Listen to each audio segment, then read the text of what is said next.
Okay, so here we go. Thank you all for coming. In the next 30 minutes, I'll show you three things.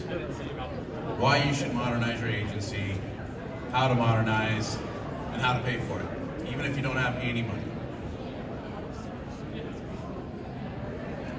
So you can take a brief look at your handouts.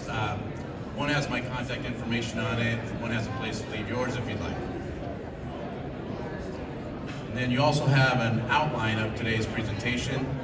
I'll start with the big picture stuff, then go into some examples, then talk about trends in environmental health and return on investment for technology. So I come at this from a little bit different angle.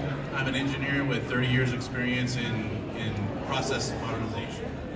So I spent 20 years in factory automation, and then the last 10 years in modernizing environmental health, using basically the same principles.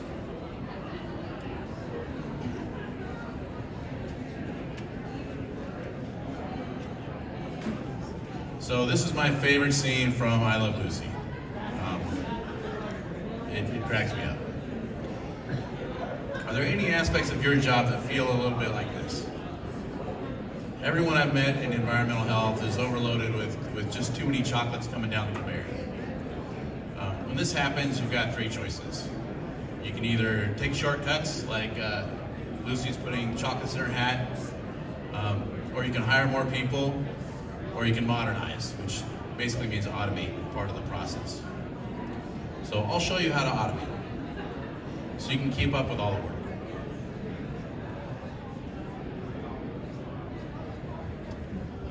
Just like the chocolate factory, look for these 5 automation indicators in your agency. First off, repetitive tasks. Lucy wraps the same chocolates the same way every time. In environmental health, there are some data entry and paperwork and other tasks that can be pretty repetitive. Look for structured processes as well. So in Lucy's case, she picks up a chocolate, wraps it, sets it down, and there she goes. So likewise, there are a lot of processes in environmental health that are structured. Time. Look for opportunities to save time, save man hours. Also error-prone tasks. Things like lost papers, illegible handwriting, missed dates. And lastly, information-based. So in Lucy's case, it's a physical task. We're just looking for information-based tasks, data, unlike the chocolate factory. So those are 5 things you can look for to apply, whether you're in a factory or whether you're in an environmental health agency. You look for those same types of things. So what's in it for you, the agency and its leadership? First off, money. Every agency has a tight budget. Software seems pretty expensive, but compared to hiring a bunch of more full-time employees, software is pretty cheap. Also, there are grants right now, so that's why I've got this right here. As I hope you all know, the FDA and NEHA have grants out right now that can help pay for software and other things. So I encourage you to take a look at those if you haven't yet. Also, standardization. Standardization helps you do the right thing every time the same way. Also, oversight. What's going on in my agency? Leadership needs situational awareness and accountability. Also, reporting, making good decisions based on data, not emotion. And employee retention, hire and keep good people. So a good software program can help the agency accomplish all these things. So how does the sanitarian benefit? After all, everybody's in environmental health, so let's not forget about your own work environment. So first off, less paperwork, everybody wins there. More meaningful work, so that you don't have to spend your day on the minutia. You can spend your time on more meaningful work, the environmental stuff that can help to advance your career and the things that you are trained in. Also, keeping your work under control. An organized mind is a peaceful mind. Also, work from home with a cloud-based system, and job satisfaction. So have a good work-life balance. So good software package can help sanitarian achieve all these goals. So how do you modernize an environmental health department? Well, if you haven't already done so, start by going paperless. Hopefully completely paperless, or at least mostly paperless. Environmental health can become an overwhelming sea of paperwork. Also, clumsy old software can slow you down too. So the solution is to scan and shred all your old paper forms, your records, your images, site plans, permits, applications, inspection sheets, letters, and everything else. Throw them all away, and throw away the filing cabinets too. Keep in mind, if you need paper, you can still print paper-based forms from the electronic system. And you can even host on your own servers if you need.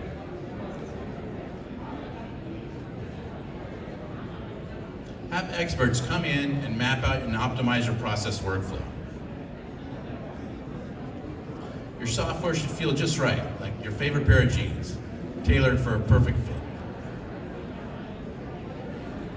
As we touched on earlier, benefits include freeing up space, saving time, running instant reports,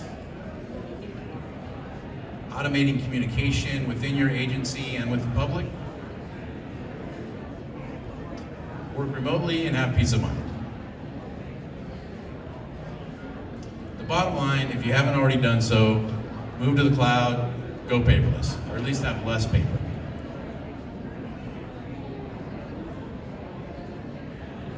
So what else can you do in your environmental health agency to modernize? Another thing you can do is get a public portal. So a personal touch is needed a lot of the time, but not all the time.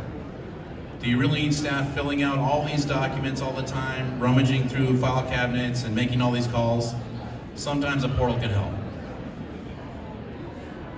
Let the technology work for you. Using a portal, citizens can make public information requests, browse documents and records, view inspection reports, view maps or GIS, even file complaints online 24/7. Public registered users like permit holders can log in, update their own information, calculate their fees, track projects, and print invoices, and make payments.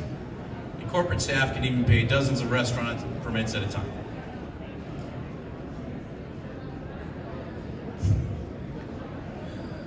So keep those 5 indicators in mind so you don't overdo it.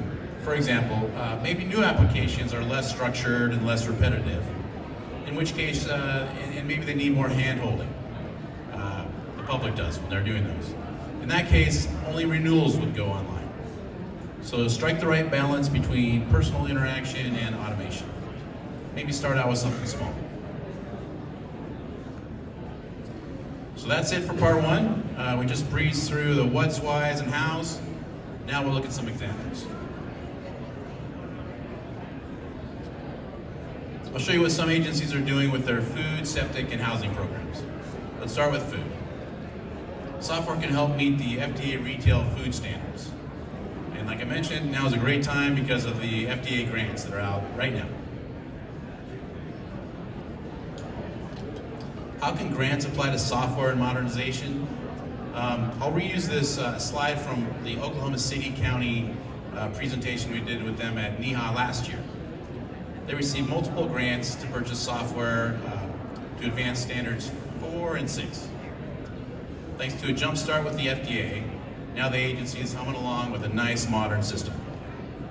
And I'll show you later how they're saving a lot of money with it and they have a really good return on investment. You can do the same thing. Just apply for a grant. Maybe start small and then get more grants to build it up over time and meet more standards over time. That's what Oklahoma did. So of the 9 FDA standards, I'm going to show you how to apply software to some of them. 1, 3, 4, 5, 6, 7, and 9. Standard 1. The entire food code can be imported into your software application. Just for fun, I picked this Springfield, Missouri example. A customer brought her monkey to a local restaurant and claimed it was a service animal. I love that. Standard 3, inspection program based on HACCP principles. So in this case, in the monkey situation, the health inspector would use a mobile app, mark out a compliance, cite violations, add comments, and take photos. You can even set inspection frequency based on risk. Standard 4, the software standardizes inspection procedures across all your inspectors. So everybody's doing the same thing the same way. Standard 5, office staff can receive complaints by phone or online, assign them to staff, and track them until they're resolved. Standard 6, by setting up a desired workflow, the software ensures compliance and enforcement procedures are followed. Standard 7, software facilitates outreach to the public, to the media, and consumer groups. For example, before a citizen has dinner at their favorite restaurant, they can check the latest inspection report online. And news media can receive violation reports to publish. Standard 9, you can run reports and filter data, sort by facility, violations, and so that's it for food. So now let's look at applying the same techniques to, say, a septic program. With septic, documentation is saved for decades. And processes vary from state to state, by county, and from county to county based on soil type and other things. So septic programs are overwhelmed with ancient paperwork and make a good case for going paperless. A septic agency may have 50 years of records, 200,000 permits, and 1 million sheets of paper. That's a stack of paper as high as the Statue of Liberty, weighing 5 tons. I'm working with a client now that has so much paperwork their attic literally caved in, inspiring this slide. Like we discussed, the only answer here is to scan and shred and electronically tag every document. So there's no paper left. With the right cloud platform, you can breeze through state audits, easily search and sort documentation, recall records for each permit and parcel number. As mentioned earlier with public portals, permit applicants can do some of the work for you, like filing permit applications electronically, uploading supporting documents, paying online, and scheduling inspections. Track permits starting from the application, through plan review, and site inspection. Have your software tailored to your exact needs. In Texas, for example, they use a lot of aerobic systems, but they require a lot of maintenance to function properly. So agencies are required to track third-party maintenance providers and the maintenance contract related to each permit. Likewise in Texas, a lot of third-party contractors use a septic software package called SAFE to track all their work. So the data, all this data can be imported by the agency, eliminating otherwise manual data entry steps. Imagine entering the data for 300 third-party inspections and maintenance reports each day. Automating that step alone can free up a full-time employee to do more meaningful work. In New York, by contrast, an agency just needs a simple system to track permits and maintenance reports. So it really varies by state agency. As with food, you can intake, assign, and track complaints. You can document investigations in the field. Use a reporting engine to get any data you need fast. A properly built septic program can help your department run more efficiently, This protects our environment, keeps our communities safe and clean. So that's it for septic. Now I'll just touch briefly on housing. Rental property inspection, lodging, hotels, and other programs can benefit too. It's hard to keep up with all the complaints, investigations, and inspections. You can use electronic forms, investigate, track, and resolve issues. So that's it for part 2. So we're 2/3 of the way done. Now let's look at future trends and how to pay for it. So what do I envision for the future of environmental health? First, I'd say there will be more modernization based on the 5 indicators we talked about. There will also be more integration. So this is multiple programs talking to each other automatically. This can be between departments like permitting and accounting and building, GIS. It can also be between agencies like local, federal, and state. We'll also see better data visualization, so you can make data-driven decisions. Longer term, I see more big data and predictive analytics. So with big data, you're combining data across many agencies nationwide, and that gives you the ability to have this massive set of data so you can apply predictive analytics. So that predictive analytics is the analysis of big data sets to predict the future. So maybe we'll eventually be able to predict and forecast health issues, kind of like we do with the weather forecast.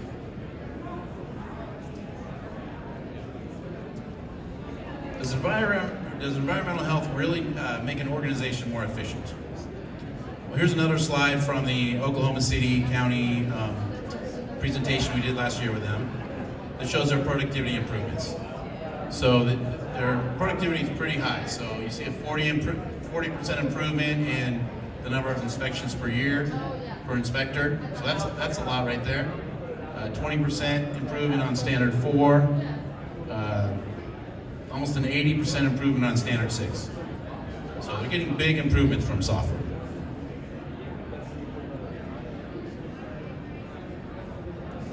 So how are we going to pay for this? There are 2 ways. Grants, like we already discussed, and also return on investment. So a good software program pays for itself. I encourage you to check out the link. There's a link on your handout. It's inspecttogo.com/NEHA. It has these slides on it. We just loaded them up there if you want to look at them. But that way you can kind of plug numbers in for your own agency and see what your own return on investment would be. So we don't need to go through these details right now, but I'll show you one example. So this hypothetical client either needs to hire more full-time employees or modernize. So let's jump into it. So they've got 10 employees, a 25% efficiency improvement. Just $50,000 in annual salary. You can put whatever number you want in there. Employee costs are really about 1.6 times their wages, according to the Department of Labor for public agencies. Total compensation, 10 times 50K, 1.6 times a quarter. That's $200,000 a year. That's the compensation savings. Looking at software costs, say the software costs 50 grand a year. The total agency savings would be 200 minus 50, so they'd be saving 150,000 a year. The return on investment is 150 over 50, so it's 300%. 300% return on investment repeated each year. Wish my 401k could do that. So here's a small agency example. Same time, we won't go through all the details, but it's the same math. Just showing you an example with maybe 2 employees. Here's a large agency example with, say, 100 employees. So again, those will be on the website if you want to look at it. And also grants. With grants, so what I just showed you was return on investment purely through cost justification, so you don't have to hire as many new people. With a grant, obviously, return on investment's even better. You might get the software for free, I don't know. So if you'd like more information, you can contact me anytime. We'll discuss your challenges and I can propose solutions. Or if you want to put your business card on your chair or fill out the little form I put on your chair, I can pick those up after the show. Or you can come up to the podium and say hello, whatever you'd like. So in summary, we discussed the 5 ways that you can spot modernization opportunities in your organization. We explained how you benefit. We showed examples. We discussed future trends and demonstrated 2 ways to pay for it: return on investment or grants.